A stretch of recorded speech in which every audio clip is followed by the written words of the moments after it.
everyone, Stephanie here. Today I would like to share with you guys a deck that I've been playing in the 4th beta season of Mythgard. This is a really challenging deck. It utilizes the path Disc of Circadia and the power Foresight. It is a deck that I've always wanted to try from observing other people play it.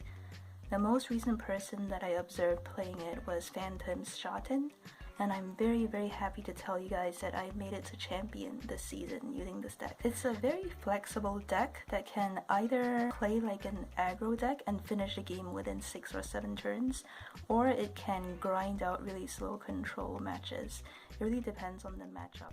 So by the way, for people who are new to this game, what's really cool about it is that every week there are 2 featured decks by community members, and you can just try playing with them without owning any of the cards. So if we look at this one, for example, something like this would have a game plan of putting down small minions that become really big when they're placed on enchantments and buffed with artifacts. This minion, for example, it fully heals whenever an enemy minion dies. This one has Alpha Strike. It attacks before the enemy minion, so then it can kill before the enemy minion gets a chance to hit back. This one gives a minion Blight, which is a stat decay when dealing combat damage, and this one cannot take more than 2 damage in combat. And you can see that the mana cost for these sorts of minions are all really small, like 2. And then there are Snakes. This is an enchantment that keeps pumping out 1/1s. So the game plan of these sorts of beginner decks are usually very straightforward. This particular one aims to swarm the board with small minions, buff them up, and then overpower the opponent. When you go to ladders, you can see who else is active in your league. When you're new to the ladder, you'll be placed in the Bronze League, and then you get promoted to Silver, and then Gold, then Mithril, and finally the highest is Champion. So the game tries its best to match you up with people who have similar levels of experience, and you can see people's win-loss ratio, when they were last active, who they played. You can also go to action and spectate matches that are currently going on or that have recently concluded. It's really exciting. I think the UI is very well designed for a PvP game.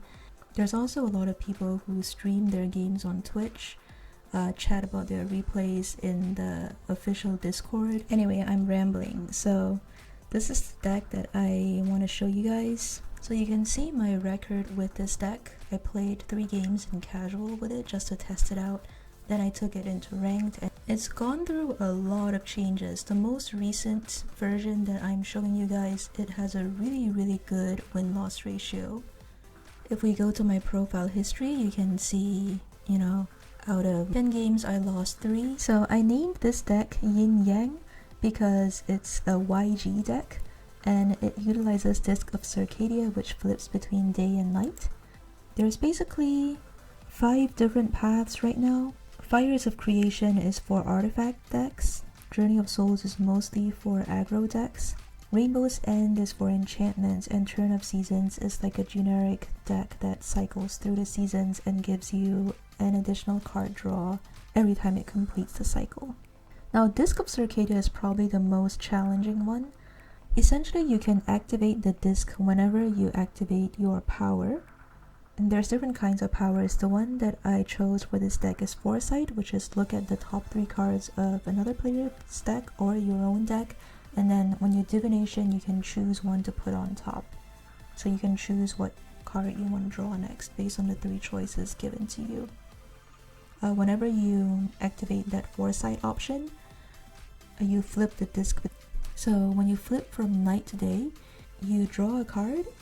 When you flip from day to night, you discard a card, and all of your minions have Slayer 1, which means all of them have increased combat damage when fighting another minion.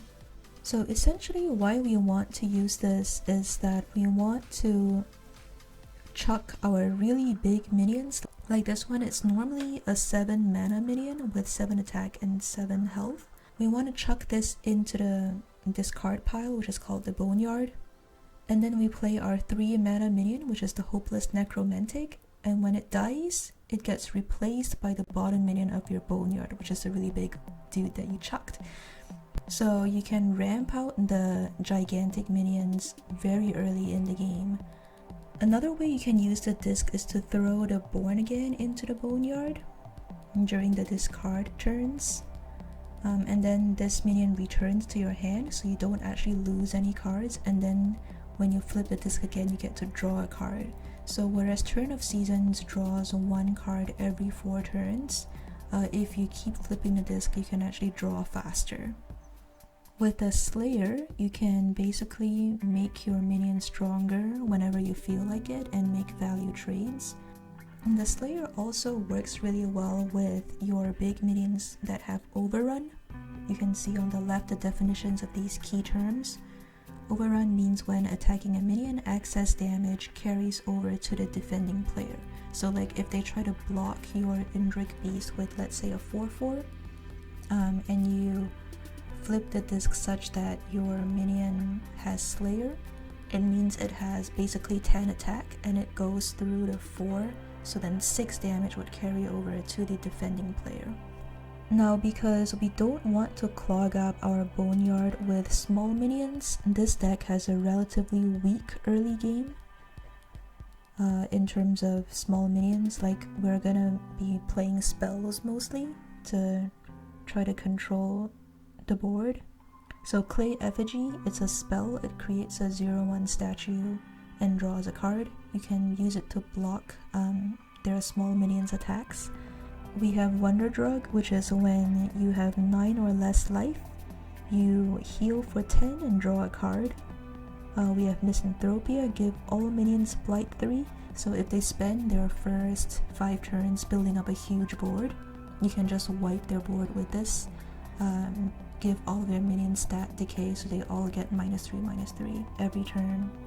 We also have Scourge of Serpents, which is also a spell. It creates a 2/2 with Alpha Strike in every unoccupied lane opposite an enemy minion. We have Detained, give a minion -2 and immobile, and add a Deported spell, which has returned a minion to its owner's hand. So we can do these sorts of spell tricks in the first couple of turns while we try to get our big minions into the Boneyard, which we try to get our Hopeless Necromantic on board, and we try to cycle through our deck using our ability to look ahead. There are actually ways to tech against enemy Boneyards. Let me just show you a couple.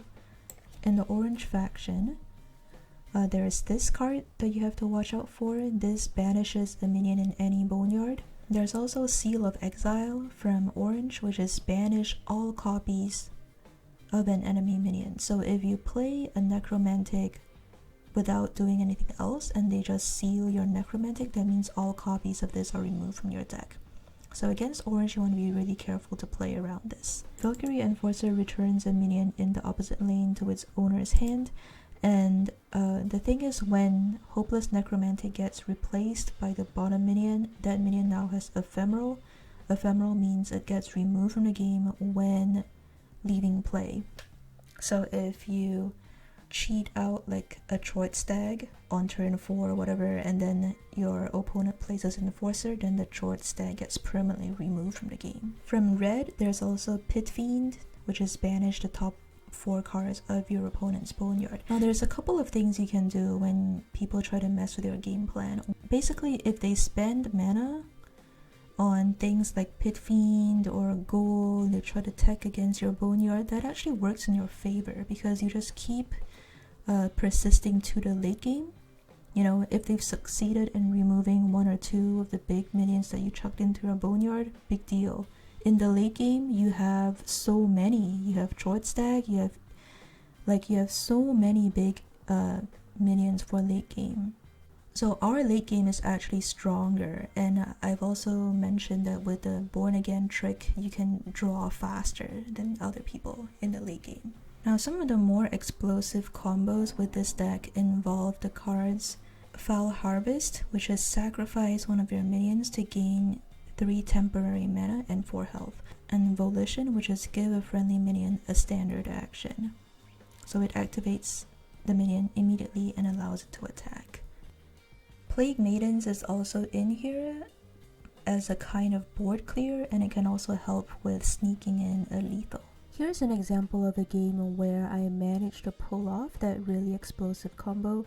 You can see that it's my opponent's turn, and currently the minions have Slayer, so if these two minions engage in combat, then my Necromantic will die and be replaced by the 7 mana minion in the Boneyard. Here, my opponent activated his power, which was to move the minion by 1 space, and that used up 2 mana, and he wasn't able to develop anything else this turn. And you can see that I have the combo in hand. I have Foul Harvest and Volition. So what I did here was I cashed in the 2 damage, and then I Foul Harvested my Necromantic, and it died, and then I was able to Volition the 7 attack minion and attack immediately. And then I have 4 mana left over, which enabled me to play my 2/1 and also activate my power. And my opponent did the facepalm emote.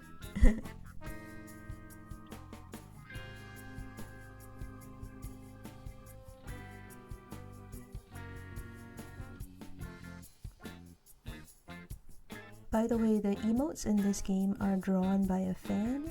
His in-game name is Foxfire_CAD RPG. It's really cool that, you know, the devs choose to include fan art in this game. Some of the card descriptions are also written by players.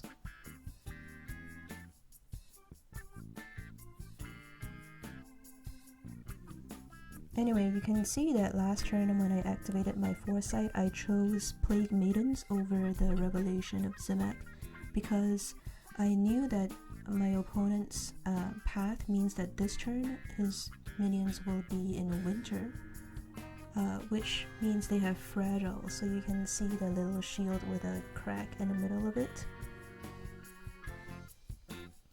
It means they take an additional damage. So when I ping, it does 2 damage to the minion instead of just 1. And I was able to remove the blocker and hit face again. And I think at this point, if I remember correctly, my opponent just conceded because I have 2 threats on board basically. The Plague Maidens can threaten 3 damage next turn, and also my gigantic 7 attack minion needs to be removed, and I don't think my opponent had a way to remove both this turn. If he were playing red, then they would have Magmator, which does 3 damage to the minions in the opposing 3 lanes upon entering play. But he's playing purple and green, which is a much slower deck. Yeah.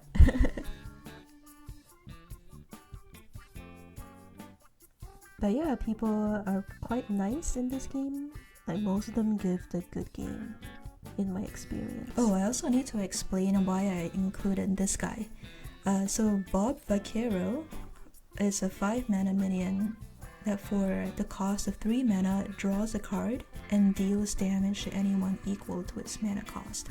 So if it gets to the point where it's super late game, both people have 10 mana, what you can do is you can play this, and during the turn where your disc asks you to discard, so you activate Foresight and you pick, let's say, your 7 mana minion to put on top. Then your disc tells you to discard whatever. You can discard something you don't need. Then you activate Bob's ability and you draw the 7 mana minion and you just throw the 7 damage at your opponent's face. So I've gotten some cheeky lethals with this guy. So here's an example of a game where I got a lethal with Bob. So my opponent was playing a yellow-blue deck similar to the one that I showed you. And the way I set up my board here is to prevent a lethal on his turn, because if he plays Allfather's Horn, which gives all of his minions an additional action, and then buffs them with Olama rings and stuff, there's still no way he can get a lethal here, because anything that attacks my spider on the left will die since it has deadly, and once my Necromantic dies, it gets replaced by another minion at the bottom of my boneyard, so then there's no way that he can hit face for enough damage this turn. And also, it's very difficult for him to remove my Bob, because Bob has Lurker, so any attackers have to attack adjacent minions before they can attack Bob. And he does have the Orbital Jamming Satellite, which suppresses a minion's special abilities, but it requires energy to do that, and then it recharges for 1 energy per turn, and you need 2 energy to suppress the minion. Alright, so now it's my turn, and you can see that my opponent played the sad emote, and I chose the Sable Wing Zero to put on top, which is a 6 mana minion, and then I can just throw whatever into the boneyard and just draw the 6 damage. So I gave him the thumbs up and threw the 6 damage at face. But yeah, he also gave me the thumbs up. Pillage is just in case we run into a mirror, we can banish the bottom 5 cards of an enemy boneyard. It also works well against artifact decks. Sable Wing Zero can help you to sneak in really fast lethals, so it gets +2/+2 whenever you cast a spell, and it also gives you a mana discount for your spells. So if you put this down on the board and you happen to have a bunch of cheap spells in hand like Detained, Marching Orders, Volition, like if you have a bunch of cheap spells in hand, you can power the Zero up really fast and swing face for lethal. Murmur goes without saying, is an automatic inclusion in almost every green deck. Alright, so now I'm going to head into some of my favorite replays from this season, give you guys a taste of how this deck works. This game was against an artifact deck running the Fires of Creation, and I got the first turn. So the difference between going first and going second in this game is that if you go second, you get additional cards to start with. And there are also some slight benefits like having more health. Certain paths you also get mana discounts for stuff. The devs have been very careful to measure win rates using different factions, going first and going second, which is one reason why this game is still in beta. They're very careful to balance everything. And so far I've been really quite impressed by how balanced it feels. So here my opponent hasn't really done anything too threatening, so instead of playing Born Again, I decided to just activate my ability, and then I chucked the Born Again in the boneyard. Actually, now that I'm re-watching, I think it would have been more threatening to chuck the Twin Blanc in the boneyard, but there probably is a reason why I chose the slower play.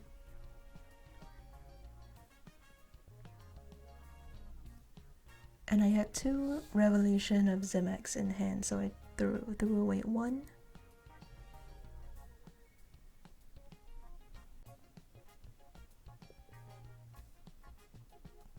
Yeah, I believe I took the Foul Harvest because it's a ramp tool. You can not only Foul Harvest Necromantics, but you can also Foul Harvest your Born Again if necessary. So I've played against this deck before. It's a red-blue artifact deck that aims to build board with the forgelings that you get off of the Fires of Creation. Every time you equip an artifact, you create a forgeling equal to the number of artifacts you've created. So on your first artifact, you get a 1/1, second artifact you get a 2/2, and 3/3, and so on, and the mana cost also increases. That red-blue deck has a number of win cons. One of them involves a red artifact that allows you to create 4/2 bodies for 2 mana.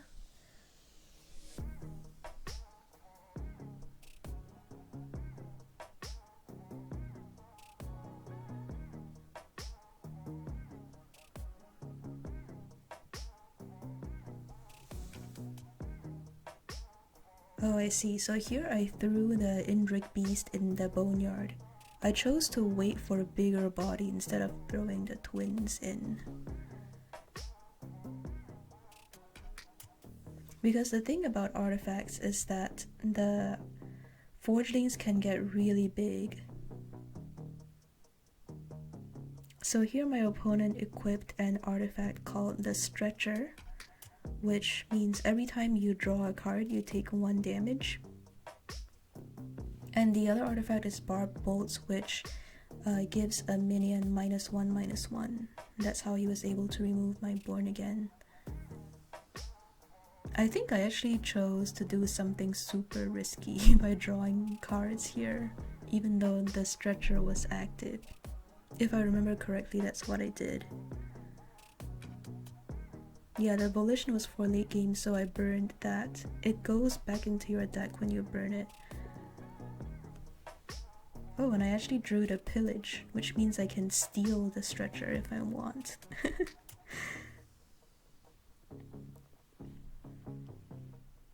Anyway, so in addition to the Forgelings and the 4/2s called Fell Krakens from the other red artifact, there's also an alternate win con with 7-ring Ritual, and there's a red minion and a blue minion that both give Rush to the small minions that get summoned that turn. One of them is called Frecky Sidecar, the other one is called Dashing Ringmaster.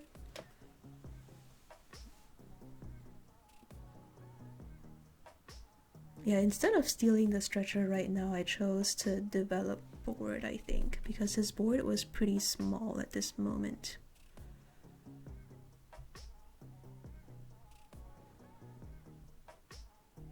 And I don't think he runs Pit Fiends in this deck.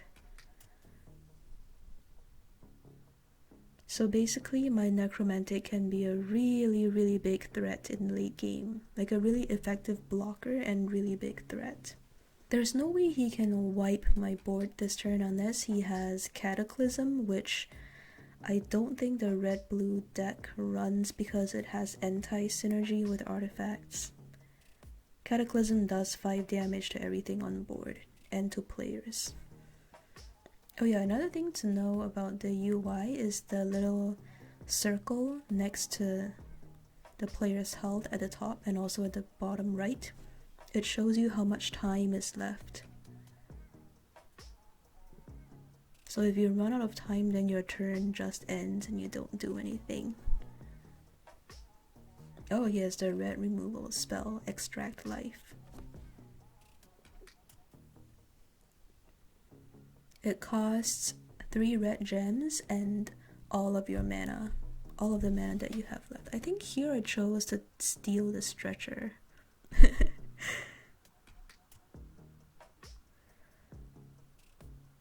Because I didn't really have any other minions to develop.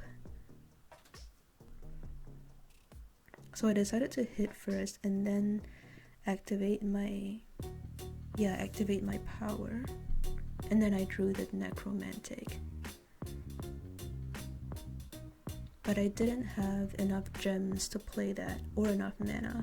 It cost 2 green gems and 3 mana. And yeah, I was checking to see that the Indrik Beast was at the bottom of the Boneyard.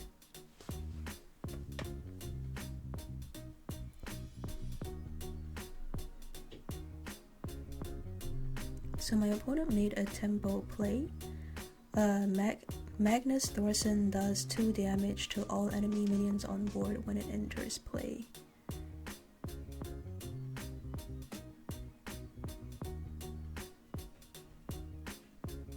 I think I chose to harvest it and volition it right away to get rid of that pesky artifact.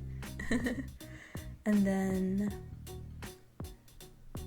I was thinking about whether I wanted to burn anything or activate my power.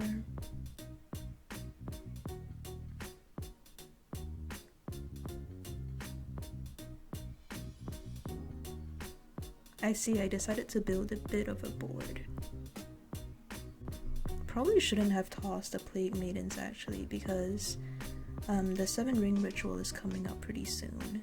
But then I think I was pretty confident that I could look for it with Foresight and bring it back. Okay, so that's the artifact I was talking about, the one that allows you to summon 4/2s for 2 mana.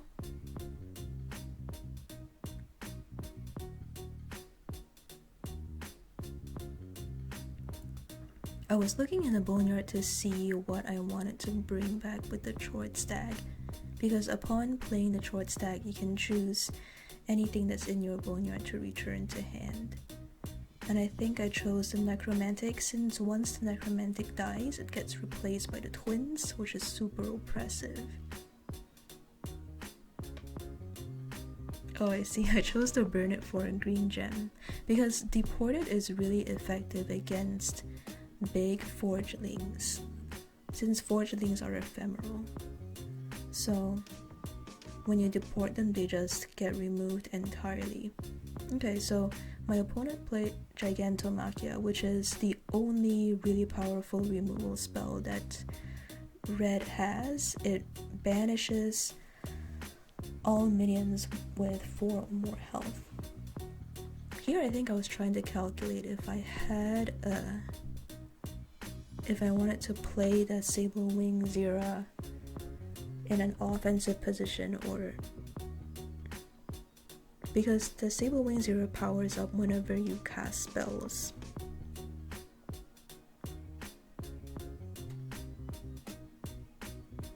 So the thing about Wonder Drug is that if you have 9 or less life, then you get the 10 heal and you get to draw a card. If you heal now, you only get 5 life. But I was also thinking about whether I wanted to power up my Zera, because I think I've only seen 1 extract life and he could have 2. I think I chose to just use the Wonder Drug. I did not want it to be extracted. Yeah, that's what I did. And so now we're heading into really late game, and I think he played Ritual at this point.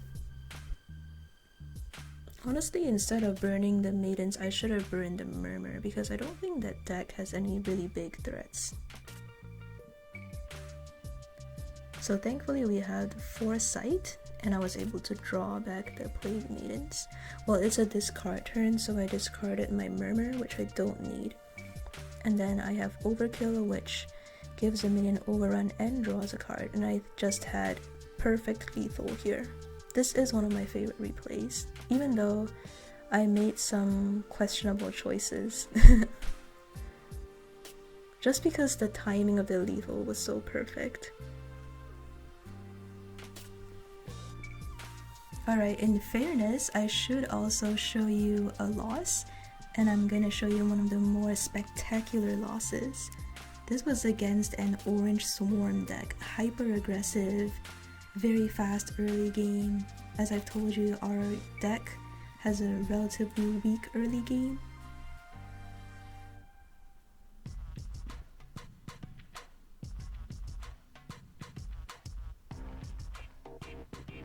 So I was trying to do the necromantic thing, throw away the big minion, choose a necromantic to summon next. And you can see that already on turn 1, my opponent has a 2/2 on board. This is the storied Martyr. And wow, that's a really explosive second turn. When it dies, it gives all the other rebel minions +1 and +1. So here I played my necromantic.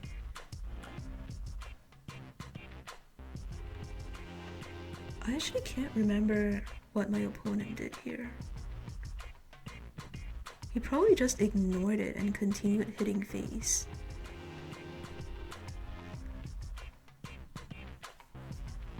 Yep. And the Xerxian Sympathizer that he played on the edge there, the 3/3, that one gets Frenzy and additional stats when you summon minions in the same tribe. And Misanthropia costs 3 yellow gems and 5 mana, so we're on turn 4 right now and I don't have a way to deal with his enormous board. I actually should not, I misplayed badly there. I should not have brought back the Necromantic, because if I played the Necromantic that was in my hand, what would happen is when it dies it gets replaced by the other Necromantic, and that would have saved me face damage on the right there. It's always good to watch replays. You notice these things that you don't notice in the moment of the match. I should not have brought back that Necromantic. That was so stupid. Oh man. Yeah, so my opponent's path was Journey of Souls, which is why they were able to bring back the Storied Martyr that I already killed. So you can see the aggro deck is running out of cards super fast, but it's also just aiming to close out the game early. Yeah, I could have saved myself 12 damage if I didn't misplay. Wow. Oh my gosh. Like, you can see now that even if I Misanthropia, it makes no difference. So I went for the, I don't know, like either play would have been really bad.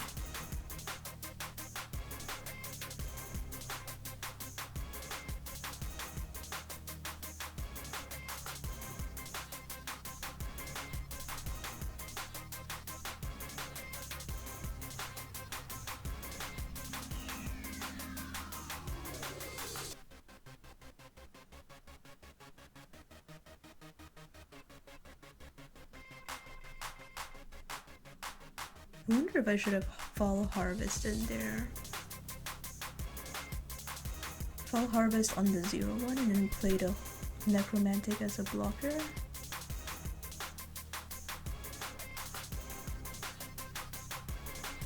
Man, now that I'm rewatching, there are so many alternate lines I could have taken.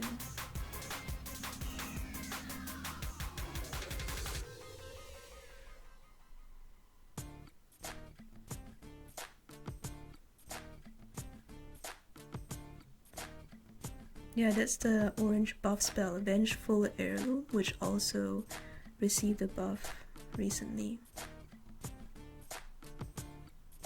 So I mean, now I can Misanthropia, but I'm still dead. This was such a spectacular loss. I think it comes down to that one misplay with the Necromantic, with bringing it back from the Boneyard.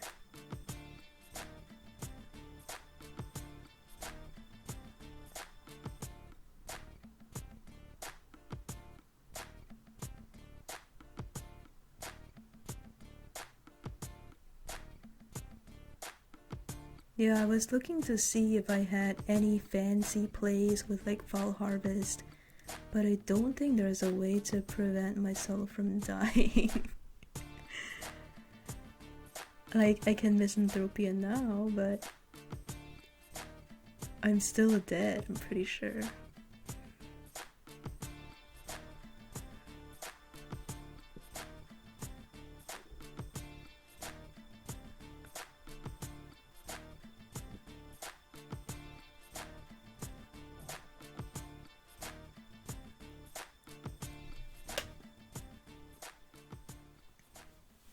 Okay, so my opponent traded the Frenzy unit into both of my Necromantics, but I'm out of cards. Because I had to spend mana defending instead of building board.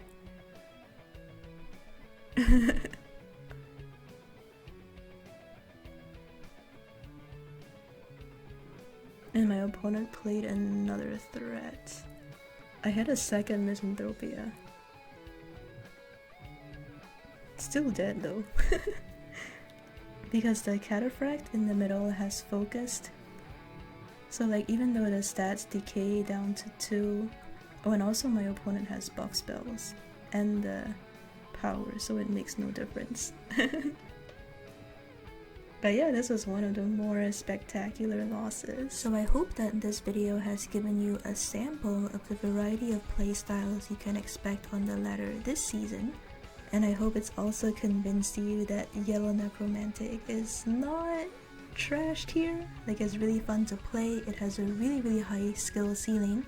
Like, out of the many different decks that I've tried, including the featured decks, this deck has the least linear game plan of all the decks. It's very flexible, and you have to have a good knowledge of the different decks out there and adapt to the situation. It really rewards improvisational play and careful thinking. And oftentimes a game can come down to one misplay like the one that you just saw. But yeah, leave a like if you enjoyed this video. Let me know if you want to see more Mythgard content. Also feel free to talk about other games you're playing. Thank you for watching, and I will see you next time.